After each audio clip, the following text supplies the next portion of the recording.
दसरा 1995 में बसे एक ऐसे गांव की कहानी है जहां के कारखाने की चिमनियां ही उसकी निशानी है। कोयले के ढेरों से घिरे हुए इस गांव की हवा भी काली है, इसलिए गौर से देखने पर ही वो दिखता है।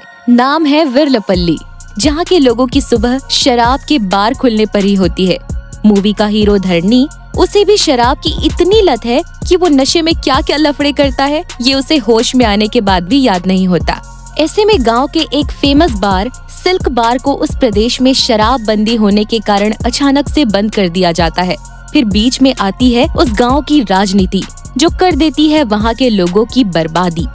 धरनी बचपन से ही वेनेला को पसंद करता था, लेकिन वेनेला को उसके जिगरी दोस्त सूरी से प्यार होता है। धरनी दोस्ती और प्यार में से दोस्ती को चुनता है। फिर एक दिन जब वो नशे में धुत होता है, तब कुछ ऐसा हादसा उसके और गांव वालों के जीवन में हो जाता है कि उसके बाद उसे शराब कितनी बुरी चीज है इस बात का एहसास होता है। अब वो हादसा कौन सा है, उस लव ट्रायंगल के आगे क्या होता है, कैसे अपने कहानी का हीरो धरनी उस गांव के लोगों की शराब से बर्बाद हो रही जिंदगी को बचाएगा, इन सभी सवालों के जवाबों के लिए आपको मूवी देखनी पड़ेगी। फिलहाल इस मूवी के कुछ बिहाइंड द सीन्स देख लेते हैं और जानते हैं कि कैसे और कहां इसकी शूटिंग की गई है। अगर आप नेचुरल स्टार नानी के फैन हो तो इस वीडियो को लाइक करके एंड तक जरूर देखिए और कमेंट करके मुझे बताइए कि नानी सर की कौन सी फिल्म आपकी सबसे फेवरेट है। हैदराबाद सिटी के बाहर 12 एकड़ खुली जगह पर दसरा की शूटिंग के लिए विरलपल्ली गांव का पूरा सेट स्पेशली बनवाया गया था, जिसमें सिल्क बार एक टिपिकल शराब का अड्डा लगे। इसलिए पुरानी बोतलें, ट्रक के टायर्स और कुछ चीजें भंगार से लेकर यहाँ सेट की गई थी। इस पूरे सेट को बनवाने के लिए 12 करोड़ का खर्च प्रोड्यूसर ने किया था, जहाँ इसका पूरा बजट था 65 करोड़ और मूवी का ज्यादातर पोर्शन इसी सेट पर शूट किया गया है।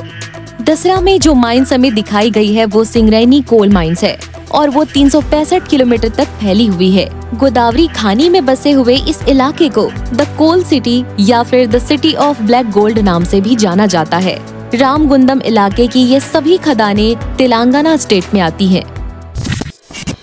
मूवी का सबसे पहला वाला सॉन्ग, जहां पर धरनी, सूरी और गांव के सभी लोग हमें शराब पीते हुए नजर आ रहे हैं, वो सब गाना गाकर फुल रावड़ी स्टाइल में नाच रहे हैं। ये लोकल स्ट्रीट मास सॉन्ग के लिए 500 डांसर्स और असली बैंड मेंबर्स को हायर किया गया था। यही कारण है कि ये हमें इतना रॉ रियलिस्टिक फील देता है। यहाँ पर नानी हमें पौवा की फुल बोतल एक टेक में ही पीते हुए नजर आते हैं।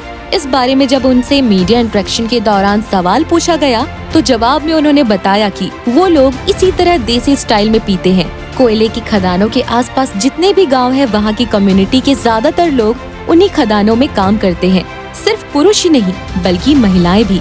खदान में काम करते समय वहाँ की गर्मी और धूल के दर्द से बचने के लिए ये लोग सुबह शराब पीते हैं, ना कि शाम को खुशी के लिए। पीने के बाद वो सुन्न हो जाते हैं और काम कर पाते हैं, वरना उन्हें इतना दर्द महसूस होगा कि वो वहाँ पर बिल्कुल काम नहीं कर पाएंगे। इसलिए वहाँ के लोग शराब पीने को गलत नहीं, रिवाज मानते हैं। मूवी में एक सीन है जहाँ पर नानी को कोयले से भरे डंपर ट्रक से कूदना होता है और वो कोयले का कुछ स्टफ उनके ऊपर गिर जाता है। उस टाइम कोयले की बहुत सारी काली मिट्टी उनके नाक में और गले के अंदर तक चली गई थी। उस वजह से उन्हें सांस लेने में इतनी तकलीफ हुई थी कि वो अगले 2 महीनों तक ठीक से सो नहीं पाए। फिर भी वो रुके नहीं, अपने कमिटमेंट पर अड़े रहे और मूवी के शूट पर जाकर अपना 100% देते रहे, ताकि शूट प्लान किए हुए टाइम पर कंप्लीट हो और फिल्म लॉक की गई डेट 30 मार्च को ही रिलीज हो। एक साल पहले छोटा सा टीजर दसरा टीम की तरफ से शेयर किया गया था, जिसमें ऊपर शर्ट के खुले बटन्स के साथ नीचे लुंगी, इस देसी पहराव में नानी नजर आए थे। फुल स्वैग और कॉन्फिडेंस के साथ चलते चलते जलती हुई आग से वो अपनी बीड़ी जलाते हैं। 1 मिनट और 15 सेकंड के इस टीजर का सिर्फ 10 सेकंड का पार्ट ही मूवी में हमें देखने को मिला था, क्योंकि मेकर्स ने ये प्रमोशनल पर्पस से ही शूट किया था। जिस फील्ड पर हमें वो चलते हुए दिखते थे वो कोल फील्ड है, जहाँ की मिट्टी और हवा पूरी तरह काली होती है। इसी वजह से वहाँ के लोगों का स्किन टोन भी काला ही है। ये टोन सभी कास्ट का मेकओवर से लाया जाता है, जिसे 2 घंटे लगाने के लिए और उतारने के लिए लगते थे। जिस फील्ड में इस मूवी का शूट किया गया है, वहाँ की काली मिट्टी से काफी तकलीफ कास्ट एंड क्रू को होती थी। फिर भी सभी मुश्किलों का सामना करते हुए उन्होंने शूटिंग कंप्लीट की। मूवी में एक सैड सॉन्ग है ओरीवारी। उस सीन के लिए और भी कुछ मूवीज के सीन्स है जहाँ पर नेचुरल स्टार नानी ने सच में शराब पी थी। सीन को ज्यादा रियलिस्टिक बनाने के लिए एक्चुअली इस मूवी के डायरेक्टर श्रीकांत ओडिला की ये डिमांड थी। नानी उसके लिए मान भी गए थे और 7 किलो वेट गेन भी उन्होंने इस कैरेक्टर के लिए किया था। डायरेक्टर श्रीकांत बेसिकली उसी एरिया से बिलोंग करते हैं जहां कोयले की ऐसी बड़ी बड़ी खदानें हैं। उनके फादर सिंगरेनी कोल माइंस में 40 साल एज अ डंपर ड्राइवर काम कर चुके थे, तो डायरेक्टर वहां के वातावरण से रग रग से वाकिफ थे। इस टॉपिक पर फिल्म का आइडिया उन्हें यहीं से आया था। दसरा की 2 फाइटिंग सीन्स काफी वायलेंट है। इंटरवल के पहले का और दूसरा क्लाइमेक्स का जो कांतारा की याद दिला देता है। इसका भी पुष्पा की तरह पार्ट 2 आएगा ऐसी अफवाह रिलीज से पहले ही थी, लेकिन मूवी के एंडिंग को देखते हुए मुझे नहीं लगता कि इसके सीक्वल की कोई स्कोप है। अगर आपने भी दसरा देख ली है तो मूवी का कौन सा सीन आपको सबसे ज्यादा रियलिस्टिक लगा? क्या आइकॉन स्टार पुष्पा से भी ज्यादा रॉ एंड रस्टिक है नेचुरल स्टार नानी की दसरा? कमेंट करके अपना वैल्यूएबल ओपिनियन हमें जरूर बताइए।